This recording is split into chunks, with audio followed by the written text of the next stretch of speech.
నమస్కారం. ఒక పవిత్రమైన కార్యక్రమం ఈ రోజు మనందరం చేయబడుతున్నాం. వాస్తవంగా విజయ్ గారి తర్వాత మాట్లాడటం చాలా కష్టమైన పని, కానీ నా వంతు నేను ప్రయత్నిస్తున్నా. ఎవరు ఊహించిన విధంగా మనం అందరాన్ని పునర్నిర్మాణం చేసుకుంటాం జరిగింది. నేను ఎన్నోసార్లు మన గ్రామానికి వచ్చినా, చర్చికి వచ్చినా, గుడికి వెళ్ళినా నేను ఒకటే చెప్తా, దేవుడు మనకి పరీక్షలు పెడతాడు.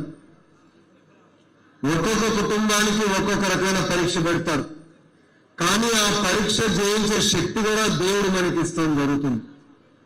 క్రిస్మస్ జరిగినప్పుడు కూడా నేను అందరినీ కోరాను, ఒక్కొక్కరిని మనం ఆదుకోవాలి. మన ఇంటి పక్కన ఉన్నవారిని మనం ఆదుకున్నాం, మన వీధిలో ఉన్నవారిని ఆదుకున్నాం. మనకి ఇంక ఎక్కువ శక్తి ఉంటే మన గ్రామంలో ఉన్నవారిని ఆదుకుని వాళ్ళకి అండగా నిలబడాల్సిన బాధ్యత మనందరిపైన ఉందని ఆనాడు చెప్పాం. దేవుడు అలానే నాకు అవకాశం ఇచ్చాడు. మీ మందిరం పునర్నిర్మాణంలో నేను కూడా భాగస్వామ్య అవకాశం దేవుడు నాకు కల్పించాడు.